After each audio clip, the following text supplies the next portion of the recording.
we, can't we? Fantastic. So thank you so much for joining us here today. My name is Marissa Ellis. I'm the founder of Diversily, and today we're going to be talking about inclusive intelligence and the secret to unlocking collective brilliance. So the things that we're going to cover today, we're going to talk about why inclusive leadership matters, why you should care. We're going to talk about the stages, the 5 stages to become an advocate for inclusion, and how as leaders you can support others to progress. A big part of today is to talk about mindset. We're going to be talking about inclusive leadership 2.0 mindset. What does it look like? Why unconscious bias training isn't enough, and what we need to be doing instead. I'm going to give you a roadmap that you can follow to become a better, more inclusive leader. And I'm also going to give you an insight into our inclusive leadership program.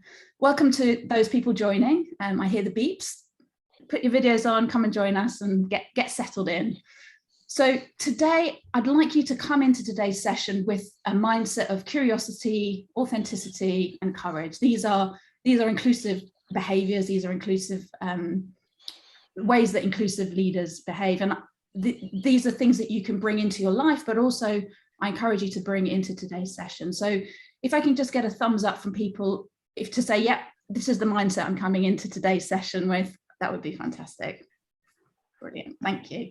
Now, today's session is not like some of our workshops, which are much more interactive and discussion based. Today is a bit more presentational. We've got a large audience on the line and more joining by the minute. So it's going to be a bit more of me talking. But we're going to be talking about inclusive leadership, and inclusive leadership is not about ticking a box. It's not about avoiding costly lawsuits or making you feel guilty or about political correctness. What we're talking about today is all about culture. We're not talking about ticking compliance boxes.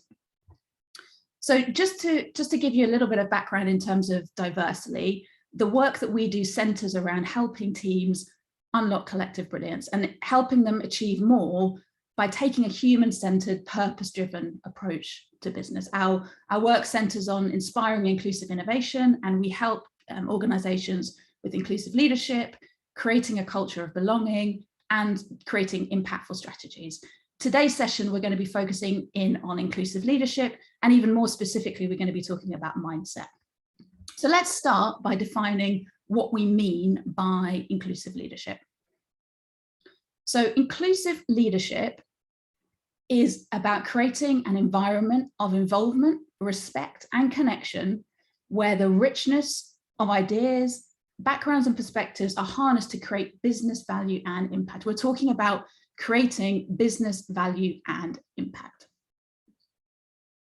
So let's dive into that into a little bit more detail. Deloitte, you may or may not have seen this, have identified the top strengths of inclusive leaders. If you haven't seen it, it's worth checking out their website. I'm not going to go into too much detail today, but I wanted to paint a picture of some of the strengths of inclusive leaders. So number 1 is commitment. And without commitment, we don't go anywhere, because we don't actually get things done. We don't actually drive change. There needs to be this deep sense of commitment. You need courage, because we've got to have some brave and uncomfortable conversations, and that takes courage. It requires humility, potentially a new strength, a new skill compared to some of the leaders of the past. An awareness of bias is absolutely key. This curious mindset, which I invited you to come into today's session with, cultural awareness and collaboration, not just within your organization, but a newfound way of collaborating across organizational boundaries, across ecosystems. Ultimately, we can achieve more together with more different voices, different perspectives, bringing their unique insights and experiences to ultimately help us achieve more together. And inclusive leaders need what I call inclusive intelligence. And inclusive intelligence, like that Pringles can that we spoke about earlier, changes the way that you think, it changes the way that you feel, and it changes the way that you act. And I define it as the ability to use knowledge and understanding and judgments about the differences between people to create solutions and experiences that work for everyone. And it's a combination of self-awareness, of perspective taking and empathy, and of cultural and social wisdom. And historically, the world has been, let's just say, somewhat lacking in inclusive intelligence. And collectively, this is why we've created things like racist chatbots. We've created voice activation systems that only respond to male voices. We've created A-level grade prediction systems that favor rich children. We've created medicine that has only ever been tested on white men, but is used across the population. We've created soap dispensers that only work with white hands. And we've created workplace cultures that only work for those in the dominant majority. The list could go on. I'm sure you've all got examples that you could share. But collectively, we need to build our inclusive intelligence so that we can create experiences and solutions that work for more people more of the time. Now, when you change the way that you see the world, you change your experience of the world. I'll just say that again, because it's really, really fundamental. When you change the way you see the world, you change your experience of the world. And moreover, when you change the way you see others, you change their experience of the world. How you see the world is all about mindset. Your experience of the world has been carved into your mind as a system of beliefs, and those beliefs define your every move. And we'll talk more about that later. Let's just take a step back and look at why diversity and inclusion and equity matter. What's it all about? Now, this is a very high level summary, but these are huge. Diversity, equity, and inclusion, when embedded into an organization, drive high performance. They create better customer experiences, drive equality and social impact. You create well-being for staff, and you create innovation, and you're more able to manage complex change. So these are not just nice to have, something to think about once a month on a Tuesday. These are core levers for business success. And there's a huge amount of research that backs up the benefit of diversity, equity, and inclusion. There's a $28 trillion potential increase in global GDP by closing the gender gap, according to McKinsey research. There's also McKinsey research that shows that diversity in terms of gender or diversity in terms of ethnicity increases the likelihood of above average returns. And there's a 25% for gender, 36% for ethnicity. For those of you that have been watching the McKinsey studies, these numbers are higher than the last results that were published. So there's an even more compelling case.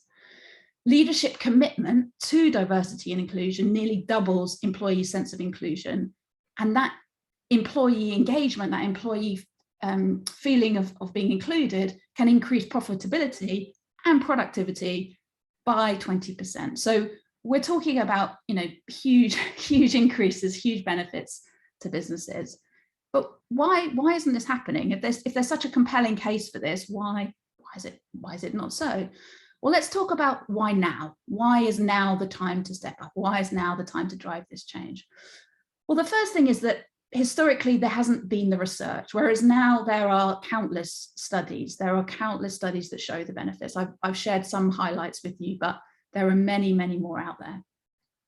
We're also living in a world of increasing diversity in terms of globalization, in terms of changing populations, and we need to leverage that, accommodate that, and enable everyone to thrive. They're also changing social norms. So with the Me Too movement, the Black Lives Matter movement, younger generations having very different perspectives on the world, those changing social norms need to be adopted and embraced by businesses. The next reason is that staff, suppliers, and customers are starting to expect it. People's expectations are changing, systems are changing, and actually it's no longer about keeping up, it's about satisfying the needs that are out there. It's not a nice to have, it's not this optional thing, it's what's required. And then the final piece is around increasing complexity. So as technology becomes more complex, the world becomes more complex, we have more challenging problems to solve, we need different people with different skills, with different experiences to come together to solve those problems. So there's a compelling case and there's an urgency to do something. So let's have a look at what I call the inclusion awakening, which is where we are on our journey. And this is a journey. This is about change. We're talking about change. And there's a journey for us as individuals. There's a journey for organizations, and there's a journey for society. So I'd invite you to, I'll talk you through these different stages, but I'd like you to share in the chat a number between 1 and 5 as to where you personally would say that you are. So the journey starts at 2. The journey starts at being unaware, where this hasn't really been on your radar. Now, you might, when you start becoming aware of some of the challenges, the opportunities associated with diversity and inclusion, you might move to 1, you might move to oppose, where you don't agree with the change. You don't think more diversity and inclusion is a good thing. And this may come from fear, this may come from your concern about change in your world. Or you may move in the other direction. You may move to a position of awareness where you're building your knowledge, you're building your understanding. You may then take a step towards being an ally, where you're actually taking action to help others. Or you may move to being an advocate, where you're changing mindsets and systems and galvanizing others to take action. You're thinking more at the system level. So I can see that some people have started sharing. So for others, please share in the chat where we are. Fantastic to see some advocates and allies and people starting to build their own awareness. Fantastic. And as we traverse up this inclusion awakening, what we realize, and we can see there's lots of 4s and 5s on this call, and this is sort of self-selecting in the sense that you want to learn more, you're on this journey and you want to be doing more. So how can you be doing more, which is great. We can start thinking about how we can move others up on this awakening. So for the people who are opposed, think about how you can build trust, and you can listen and use their arguments maybe against change to strengthen your arguments for change. For people who are unaware, you can raise awareness, you can share stories and data and research. For people who are aware, it's about inspiring them to start to make a personal difference. And for people who are advocates, it's about helping them to sustain their energy and sustain the motivation to keep doing more, because it can be hard, it can be tough. People who are allies, you can start to get them thinking at a system level. I've just seen a note from Carissa, who can't see the presentation. I'm not sure. Can others see the presentation? Others see the presentation?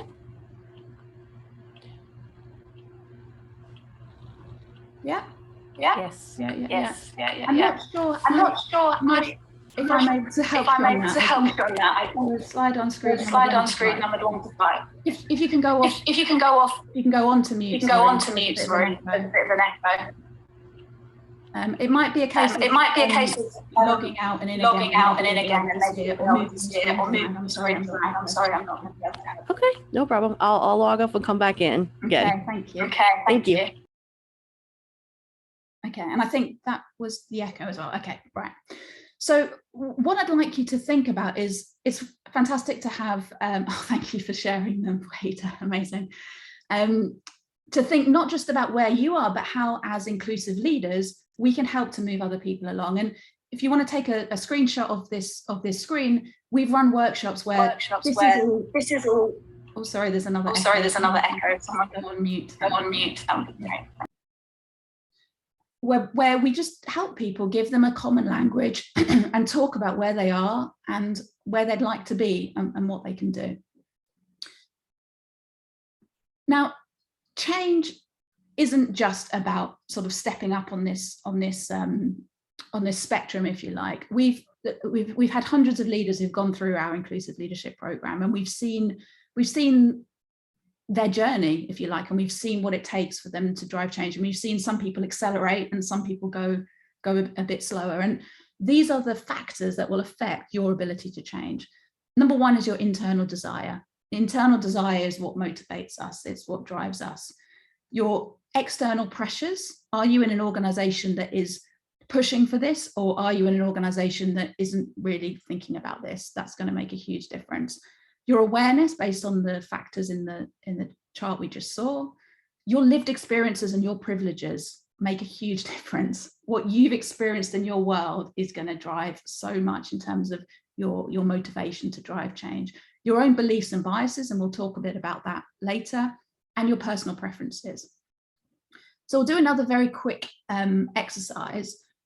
When we talked about personal preferences, social styles is a common term used with, if you Google it, you'll see, lots of quizzes you can do to understand what your social style is. And essentially it's mapping you to see whether you're more task orientated or people orientated, and more inquiring versus more instructing. So you can quickly do a little bit of a self-assessment as to where you are. And if you'd like to share where what your social style is in the chat, please feel free. So if you are more inquiring and task orientated, you would have, and yes, we will be sharing the recording, Carissa. I'm sorry that you are unable to see the screen. If you have a more inquiring and task orientated, you would have an analytical social style. If you're instructing and task orientated, you would have more of a driver social style. If you're people orientated and instructing, you would be expressive. And if you're inquiring and people orientated, you would be amiable. So, and we don't necessarily all sit in one box. We can move around. Some people are, do always sit in one box, and it's an incredibly useful framework for people to understand what their social style is and how they can interact with people in their teams, because that's how you build great teams, by really deeply understanding each other. So if you're able to share in the chat, just take a minute to just think about where you might sit on this, your dominant social style, should we say. Please share. And in the context of diversity and inclusion, what I want to get you thinking about is, we're talking about change. We're talking about inspiring people to move up that inclusion awakening. And what I want to get you thinking about is how our social styles can affect what is going to be impactful for us in terms of driving change. So for example, someone who is very analytical, they're going to want to see data and research. That's going to help them move up on their journey. Someone who is a driver, they want practical solutions and actions, and they want to get things done.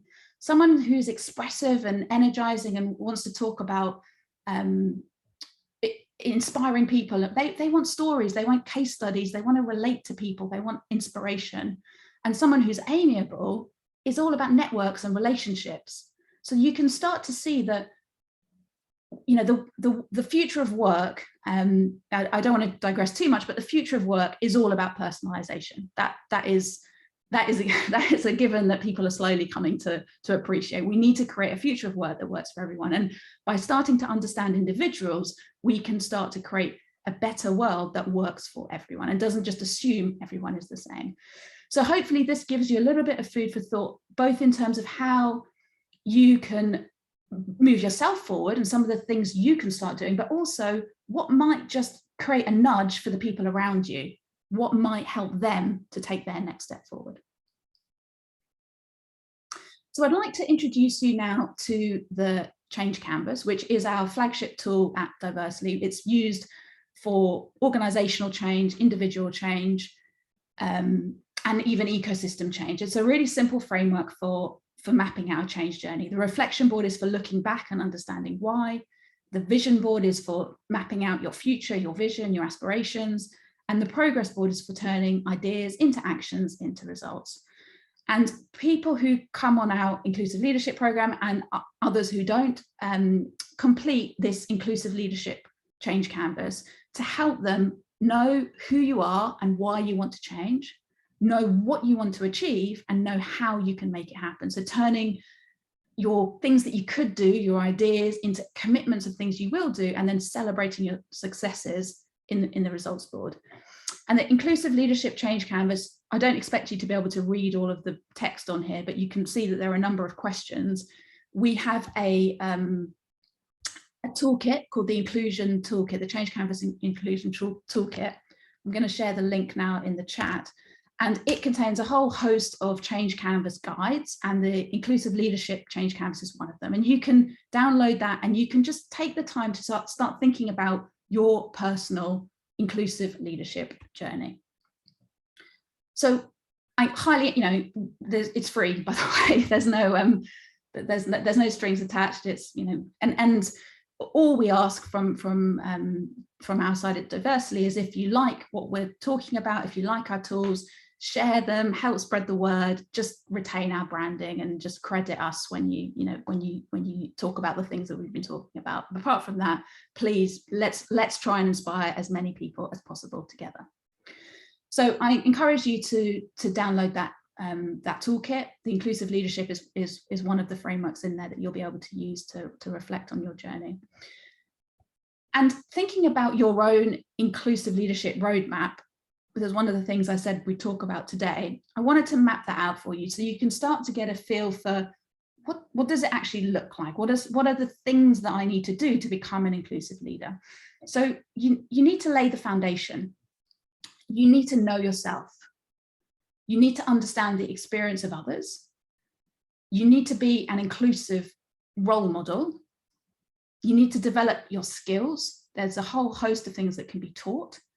And you need to start thinking about building inclusive teams. This isn't just a solo mission. It's about creating inclusive teams.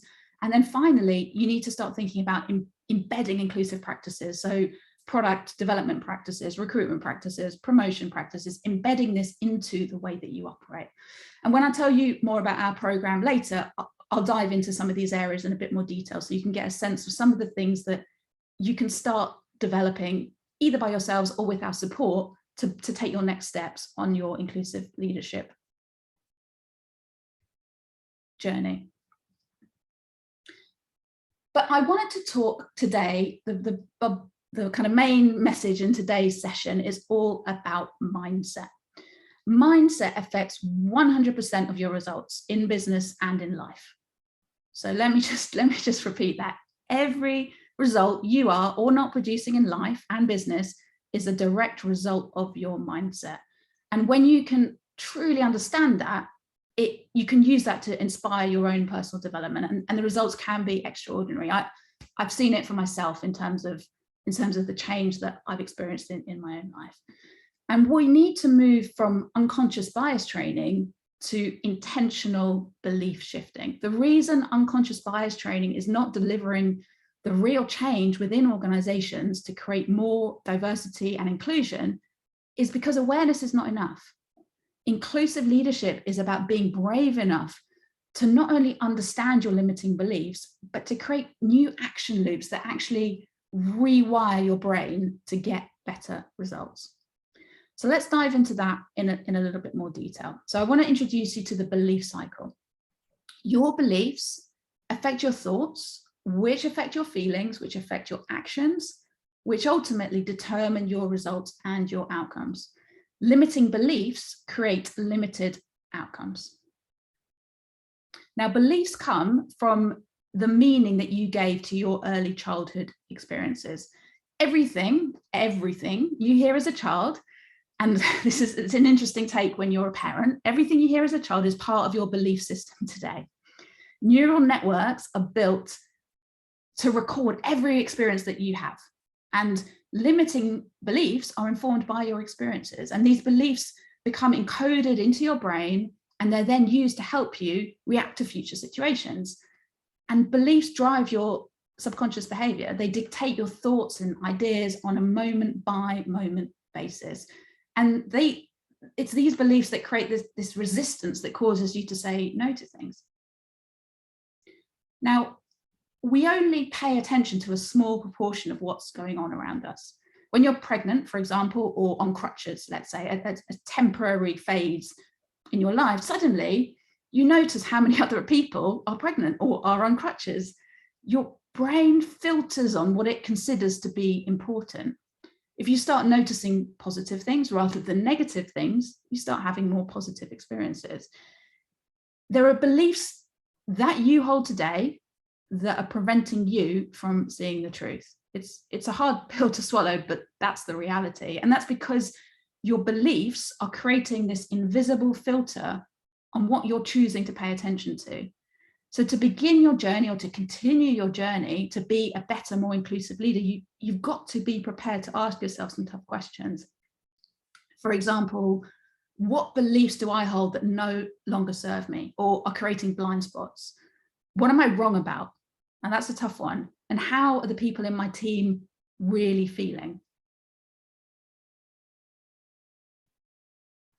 Now, if you believe, for example, that diversity is not needed for success, you're not going to notice the blind spots in your all-male, white, straight, middle-aged, middle-class board.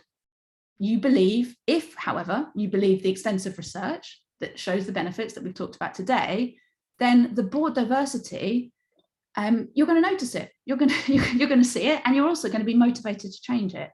You notice what is important to you. So from a personal experience, I didn't used to notice the lack of diversity in the tech sector.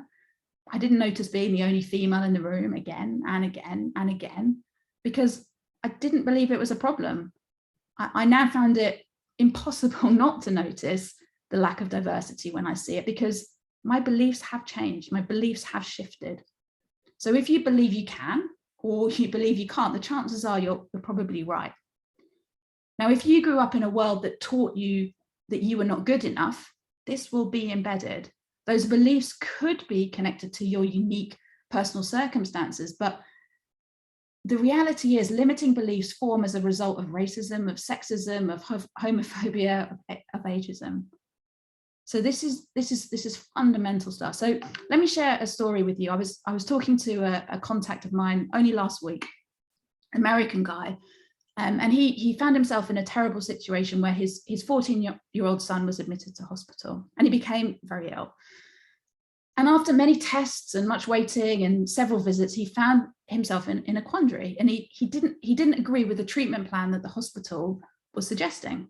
And he felt this tension building, and he decided to consult his friend. He'd always believed that the doctors knew what they were doing and should be trusted, but he had this building tension, this unease. And he consulted his good friend, whom he'd known for years. He'd been at his wedding. He was in fact the godfather of the sick child. The good friend was Black. And his friend said to him, don't trust the doctors. You've got to push for what you believe is right.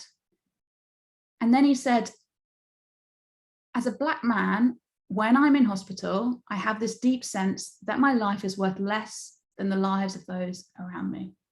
I don't trust that the doctors will do the right thing for me. My friend was blown away by this.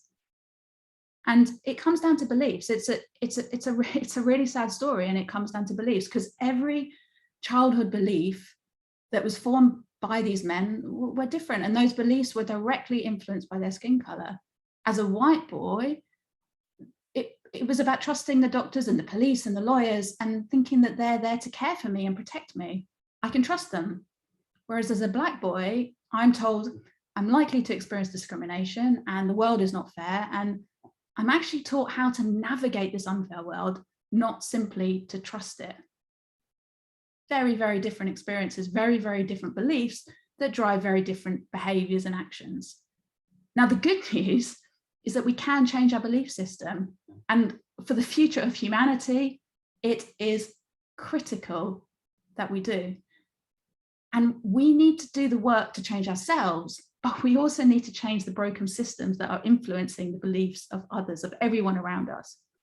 Now, as I said, the good news is we can change our beliefs, but unconscious bias is not just this thing that we accept that we've got no control over because it's happening in our subconscious mind. We've got to bring conscious attention to our beliefs so we can actually rewire our subconscious thoughts. Now, mindset is it's a development capacity that enables us to rewire and restructure the brain. And it, quite frankly, is one of the most important skills you can develop as a leader and even as a human being. And the good news is that neuroplasticity of the brain means that it's a skill that can be learned, and the brain and your embedded beliefs can be changed. So just for a moment, just imagine a wheat field in your mind. the first time that you walk a certain path, you've got to chop down all of the wheat in your way. And it's really hard work. And each time you walk this path, it becomes easier and easier and easier until the path has been completely cleared. And this is how the neural networks in your brain work. It's a series of connections that become stronger the more they are used. And the study of neuroscience has shown that it's absolutely possible to change your belief system and create more powerful and helpful beliefs in your life. It's all about creating new habits, breaking cycles, building new cycles and habits. I'm not saying it's easy, I'm saying it can be done. And the experience of that Black godfather, they're not isolated experiences. The lack of trust in authority is something that we see. It's widespread. However, the lack of trust in authority is not fixed forever. If new experiences provide evidence for trust, new beliefs over time can be formed. So similarly, let's take a completely different example. People favoring male CVs over identical female CVs. There's been plenty of research on this topic. And the more we normalize successful women in business, those biased beliefs will shift. So on a personal level, something that you can do, a key step that you can take is to diversify your network. The more different perspectives and different interactions that you have in your life, the more it will broaden your own perspective on the world.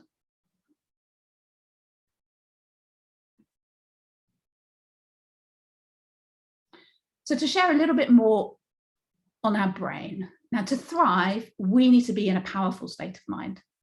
Now, our brain has only really got two states of being. We can either be powerful or primal, and these can be called different things, but essentially we're talking about a positive frame of mind and a negative frame of mind. And our frame of mind affects the way we behave, the actions we choose to take, and it also affects the chemicals in our brain. So whether there's dopamine or serotonin or oxytocin, which cause happiness and connection, or whether there's cortisol, which is the stress hormone that puts us into this kind of fight or flight mode. And these chemicals are affecting how we behave, and that impacts our outcomes. So this cycle that I'm talking to you about it's real, it's there. And your team's performance as leaders is directly related to how you are making them feel. The performance of your team is directly linked to how much they're feeling in this powerful state, whether they're feeling joy, hope, calm, gratitude, or whether they're feeling disappointment, anxiety, stress, overwhelm, shame. Operating in a primal state is activated by limiting beliefs, by feeling judged, by not feeling good enough. People who are excluded, are in the minority, don't conform with social norms, have experienced discrimination, they have to work harder to activate their powerful state of mind because they face more challenges. So it's really important to understand that emotions affect everything. And as a leader, you've got a choice. You can pretend that they don't exist and do what traditional leaders of the past have done, focus on targets and tasks and getting the work done, or you can dial into a deeper level of understanding of your team to create an environment that truly will enable everyone to thrive.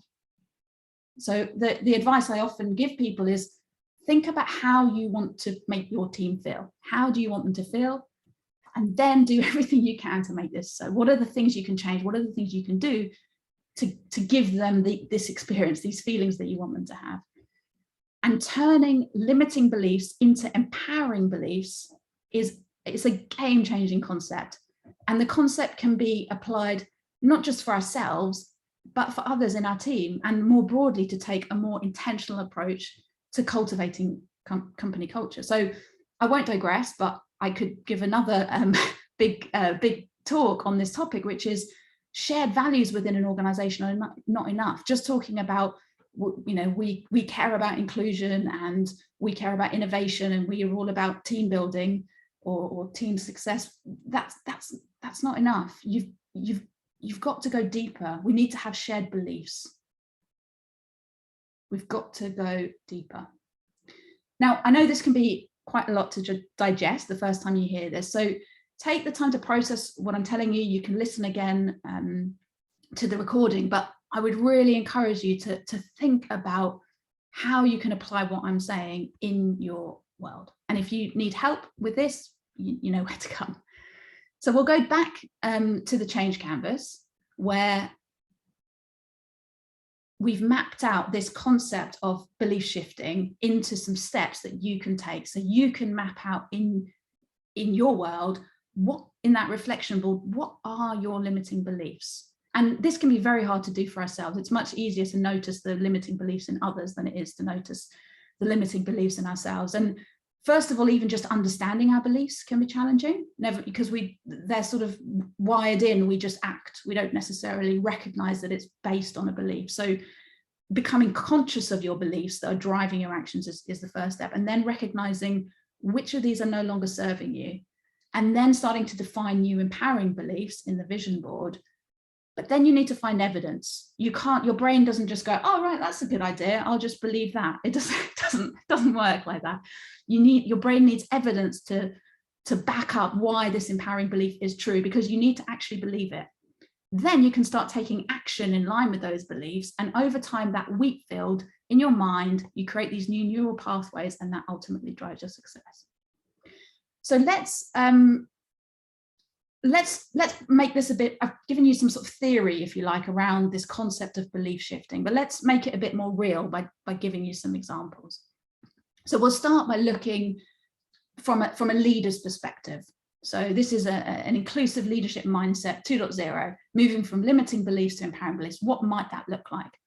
So for example, think about the leaders in your life, your boss, for example. Do you want them to have these beliefs on the left, or do you want them to have these beliefs on the right? And this might be a difficult slide to swallow, because there might be some of these beliefs on the left that you believe, and you might not have necessarily realized that they're limiting beliefs. So if that's something you want, support to talk through, then, please feel free to reach out. But would you prefer your boss, or as a leader, which of these is more empowering? So you might think, I need my team in the office 9 to 5, 5 days a week for us to work productively. Or your belief might be, I trust my team to do their jobs. Progress is more important than presence. You might think, if profits are up, we're doing well, everything's great. Or you might believe that impact to people and planet are as important as profit. Now, your beliefs drive your behaviors. Imagine a person with the beliefs on the left and a person with the beliefs on the right in any work situation, hiring, making decisions, running a project, defining strategy. These beliefs will govern their every move. It will govern the choices they make. It will govern the way they treat people. It will govern everything. So rewiring these beliefs is fundamental. My team need me to tell them exactly what to do. Or my team they need purpose, they need direction, and they need clarity to feel empowered to know what to take ownership themselves. A limiting belief might be, if people in my team want to get ahead, their job is to make themselves heard. Or I need to help everyone in my team have their voices heard. You may believe that the workplace is a meritocracy and that the best talent will rise to the top.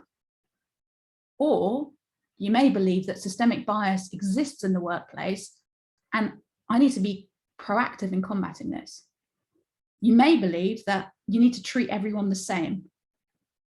Or you may believe that actually you need to create equity by giving people the unique support that's right for them. And this doesn't mean treating everyone the same. As a leader, I have all of the answers and being vulnerable is weakness. That might be your belief. Or you may believe, as a leader, I need to build a diverse team to reduce our collective blind spots, and being vulnerable is courageous. So I'll give you a moment just to process that, to start thinking about beliefs that are going on in your world, in your mind, and in the leaders around you. Now, if you want to share in the chat any limiting beliefs that you've seen, either in yourself, and you don't need to disclose that it's in yourself, or in others around you, please share in the chat, because the more we share, the more we can learn from each other. What I'll do is I'll go on to talk about stepping into the mindset of people in teams. And how do you want people in your team to feel? And then we'll take a minute to share some more. So we've talked about the mindset of the leaders, the people who are leading the teams. Now let's talk about, what do the people in your team believe? And do they believe they're just here to do a job? Or do they truly believe in your mission and that they're excited to play their part? How do you want people in your team to feel? Do they feel that they need to fit in to succeed here and expressing different opinions is not worth the risk? Or do they feel, I can succeed here by being me, even if this means being different, expressing different opinions helps us grow and achieve more as a team? And I can tell you from my own personal experience, that was the one for me that was life-changing. When I started valuing my difference and my opinions over just trying to fit in and just trying to be as similar to everyone else, because it was so obvious that I was different to everyone else, it changed my internal belief. It changed the way that I showed up. It changed the value that I offered. It was genuinely game-changing for me. Another one is around failure. So do you want people in your team to feel that failure is not an option? Or do you want them to believe that fail stands for the first act in learning? Do you want people in your team to feel that feedback is not listened to? Or do you want them to feel that their thoughts, their ideas, and their opinions are valued? Do you want people to feel that the leaders are there to be impressed, even if it means not telling the full story? Or do you want them to feel that the leaders will want to hear the truth, even if it's not good news, even if it's not what they want to hear? Do you want people to feel that their opportunities are limited because none of the leaders here look like them? Or do you want people to feel that they'll be supported to develop and progress in their career, irrespective of who they are and where they come from? Do you want people to feel not confident? Do you want them to feel, if they're not confident, they just have to pretend that they are confident? Or do you want people to feel able to share their concerns and know that they'll be supported? So thinking about limiting beliefs and how we can shift those limiting beliefs into empowering beliefs is truly game-changing. But as I said before, it's not necessarily easy, and the hard work is about recognizing what those beliefs are. Thank you, Marie. So I'd like to I'm going to stop talking just for 3 minutes, and I just want to give you a moment to reflect, and I want you to share in the chat either some limiting beliefs or some empowering beliefs that you're seeing in the workplace, either within yourself or within your teams or the people around you. So just put an L for limiting and an E for empowering. I think it'll be obvious, but just I'm going to be quiet for the next 3 minutes. So just share some examples of some limiting beliefs and empowering beliefs.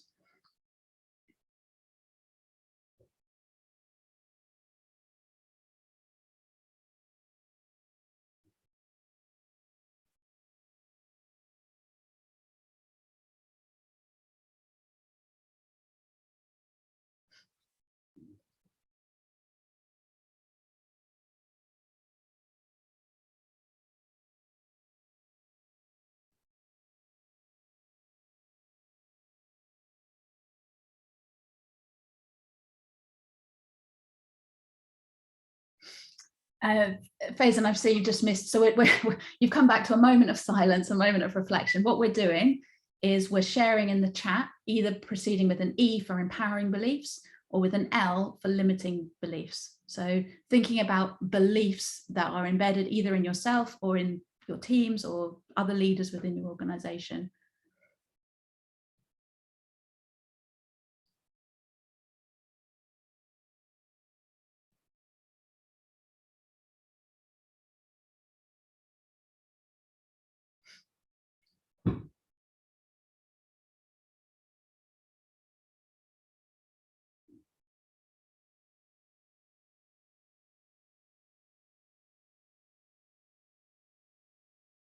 Thank you for those that have started sharing. Fantastic.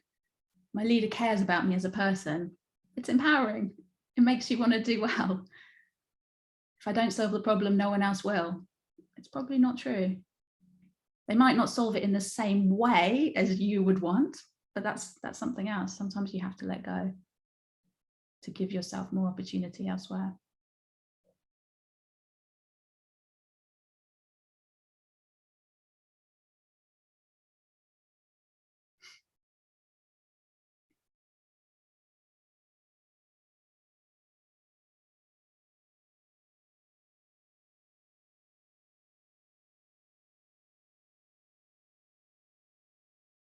That's a good one, Mario. Sometimes I feel not good enough alone to advocate for diversity and inclusion. And therefore, as a result of that limiting belief, what do? Well, I probably don't do very much. If that belief can be shifted into something that says, even my voice, just me alone, can make a difference, what do? You take action, you do something because your beliefs have shifted.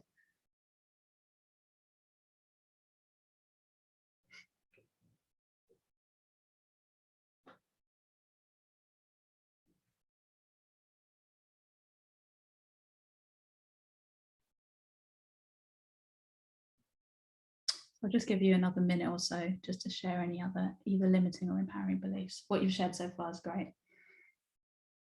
I hope it's helpful for you to hear what others are saying as well.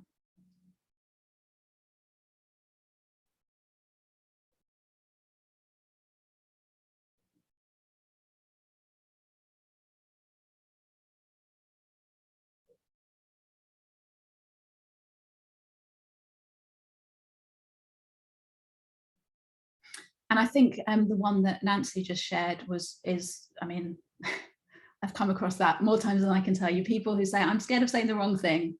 And therefore it halts progress because it's easier not to say anything at all, but we need to take action. We need to drive change. So that was amazing. Thank you all so much for opening your minds and sharing. Please feel free to continue sharing beliefs in the chat. I think it's useful for you to hear from each other, but we've only got 10 minutes left, so I'm going to keep going. So the key message today is that your mindset affects 100% of your results in life and business. Those beliefs drive everything. So I wanted to finish today's session by just telling you just a little bit more about our open program, which is starting in November. So most of the work we do at Diversily is working directly with businesses to help them on their journey, if you like. We do run leadership development programs, we do culture building work, we do strategy development work. But we did this once last year and we're doing it once this year, which is we're opening our doors for an open inclusive leadership program, and it's starting in November of this year. And what we do on our program is we hold people's hands to go down this inclusive leadership roadmap, to take their sort of steps, if you like. So we lay the foundation, so we do set the scene in terms of helping people understand what diversity and inclusion is, why it matters, understanding privilege and equity, and some of the kind of fundamental concepts that are important. We help them know themselves, so we help them acknowledge where they are in their journey and understand their own preferences, their biases, their privileges, their limiting and empowering beliefs, which is what we've spoken about a lot today, and their blind spots, to be able to help them move forward. If you don't open up to yourself, it's very difficult to become that humble, authentic, inclusive leader. We also help people understand the experiences of others. So looking at the needs and the challenges faced by different groups of people based on factors such as gender, sexuality, age, disability, neurodiversity, ethnicity. Because as much as we are all unique individuals and the world should support us all as unique individuals, there are trends. There are trends that mean that people in certain groups have a different experience of the world. And we need to understand that. We need to understand that to be inclusive leaders. Step 4 is about helping people develop their confidence to be an inclusive role model. So developing their mindset, which is what we've spoken about today, and starting to role model inclusive behavior. This is the little actions, the way you speak to people, the way you open up conversations, the way you show up, the way you present yourself, to help people to challenge the status quo of traditional approaches to leadership that are essentially no longer working, and give them that confidence to lead authentically, but with humility, and not see that as weakness. We also do work on leadership skills. So there are a whole host of skills that can be learnt, such as empathy, active listening, allyship, perspective taking, managing difficult conversations, and authentic storytelling. So we touch upon some of those we go into in more detail. We also help people think about creating inclusive teams, so inspiring healthy high performance within their team, so that the work that we do with the leaders then threads down into the rest of the organization, as those leaders start then opening up conversations with their teams around their shared values, their purpose, looking at building psychological safety and collaborative spirit.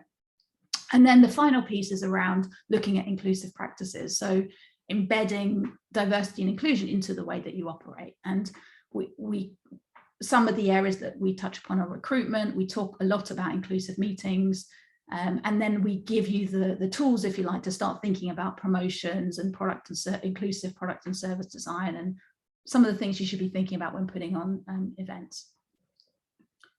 So the program itself is, you can read here some of the feedback that we've had from some of our past participants. They've described it as eye-opening, as some even describe it as life-changing, as inspiring. It's backed by science and research, and it's based on the areas that are proven to make the biggest difference. And it's so much more than unconscious bias training, and it's really about moving from action to learning.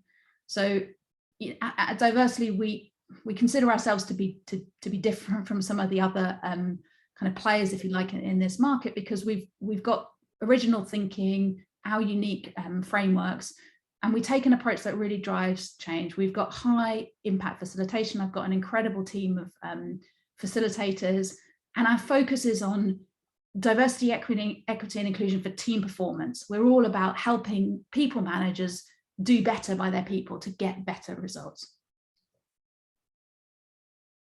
So in terms of the program, there are 6 sessions, if you like. They're 2 to 3 weeks apart, so they're very easy to fit around your schedule, if you like. As I say, the first one will be in November. It's around the kickoff, essentially starting to hear from the people, understand your challenges, and set the scene, lay some of these foundations that I've talked about. Session 2 is diving into privilege and perspective, and understanding privilege is fundamental to this. We've had a session on that run today, actually, for one of our clients, and again, the feedback was really great. It's always nice to receive it when you're changing the way that people are thinking.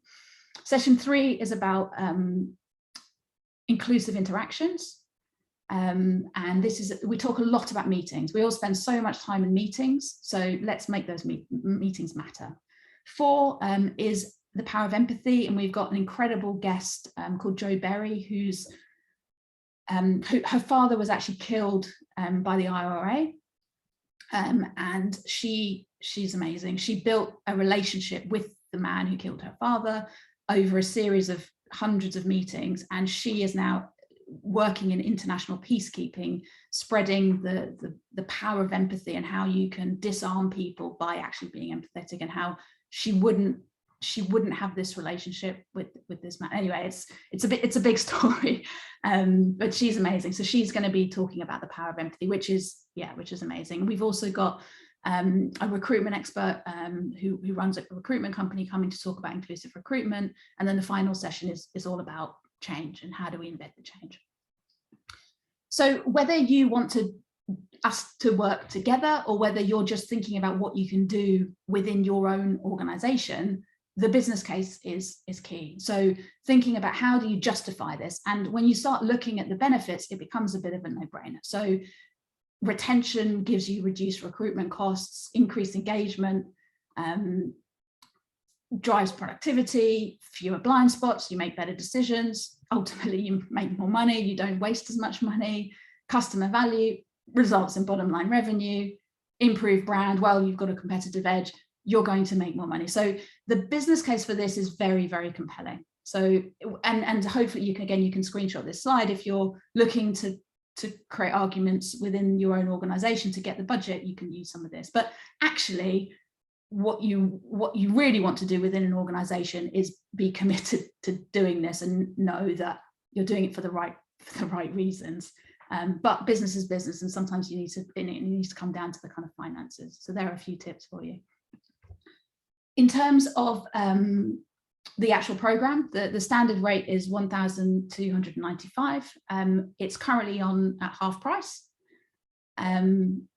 But until Monday, we're taking a further, increasing a further discount. So it's $495 to take part if you sign up before Monday. So if you're thinking this is a good idea, if you'd like to spread it with your teams, spread it within people within your teams, we can also offer group discounts.